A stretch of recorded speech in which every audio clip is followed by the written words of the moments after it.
Hi friends, welcome to Rashu vlog എന്ന YouTube ചാനലിലേക്ക് എല്ലാ വ്യൂവേഴ്സിനും ഒരിക്കൽ കൂടി സ്വാഗതം.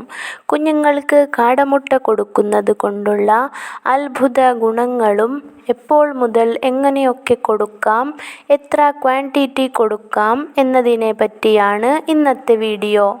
അപ്പോൾ സമയം കളയാതെ വീഡിയോയിലേക്ക് പോകാം. 1000 കോഴിക്ക് അര കാട എന്നൊരു പഴംചൊല്ല് പോലുമുണ്ട്.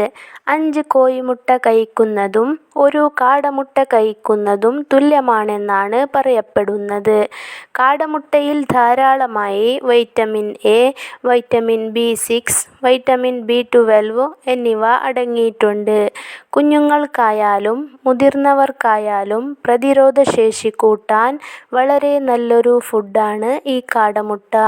കുഞ്ഞുങ്ങളെ ഓർമ്മശക്തി കൂട്ടാൻ ഇത് വളരെ നല്ലൊരു ഫുഡാണ്. ബുദ്ധി വളർച്ചയ്ക്കും വിശപ്പുണ്ടാകാനും കാടമുട്ട ഉത്തമമാണ്. കാടമുട്ടയിലെ വൈറ്റമിൻ ഡി കാൽസ്യം വലിച്ചെടുക്കാൻ സഹായിക്കും. ഇത് എല്ലിൻ്റെ ആരോഗ്യത്തിനും വളരെ നല്ലതാണ്. അതുപോലെ തന്നെ കോഴിമുട്ടയിൽ കാണപ്പെടാത്ത ഹോവോമിക്കോയിഡ് എന്ന പ്രോട്ടീൻ കാടമുട്ടയിൽ ധാരാളമായിട്ട് ഉണ്ട്.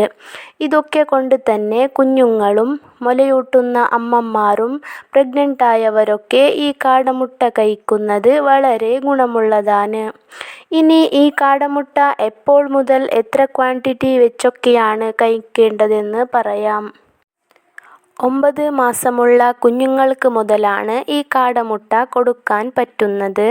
9 മാസം മുതൽ കൊടുത്തു തുടങ്ങാമെങ്കിലും 9 മാസം മുതൽ 1 വയസ്സ് വരെയുള്ള കുഞ്ഞുങ്ങൾക്ക് 1 യോക്ക് വെച്ചിട്ടാണ് ഒരു ദിവസം കൊടുക്കേണ്ടത്.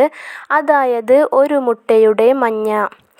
1 വയസ്സ് കഴിയുമ്പോൾ നോർമലി കോഴിമുട്ടയുടെ കാര്യം പറയും പോലെ തന്നെ ഈ മുട്ടയുടെ ഫുള്ളായിട്ട് കൊടുത്തു തുടങ്ങാം. 1 വയസ്സിനും 3 വയസ്സിനും ഇടയ്ക്കുള്ള കുഞ്ഞുങ്ങൾക്ക് 1 കാടമുട്ട വെച്ചിട്ടാണ് ഡെയിലി കൊടുക്കേണ്ടത്.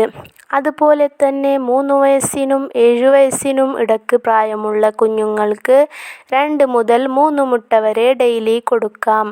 പിന്നെ 7 വയസ്സിന് മുകളിൽ പ്രായമുള്ള കുഞ്ഞുങ്ങൾക്കും മുതിർന്നവർക്കും ഡെയിലി 3 മുതൽ 5 മുട്ട വരെ കഴിക്കാം. നിങ്ങൾ കോഴിമുട്ട കുഞ്ഞുങ്ങൾക്ക് എങ്ങനെയാണോ കൊടുക്കുന്നത് അതൊക്കെ പോലെ തന്നെ ഇതും ഉണ്ടാക്കി കൊടുക്കാം. പുഴുങ്ങി കൊടുക്കാം, ബുൾസൈയാക്കി കൊടുക്കാം, അല്ലെങ്കിൽ ഓംലെറ്റ് ആക്കി കൊടുക്കാം. അതൊക്കെ അവരുടെ ഇഷ്ടം. വീഡിയോ ഇഷ്ടപ്പെട്ടാൽ ലൈക്ക്, ഷെയർ, സബ്സ്ക്രൈബ് ചെയ്യുക.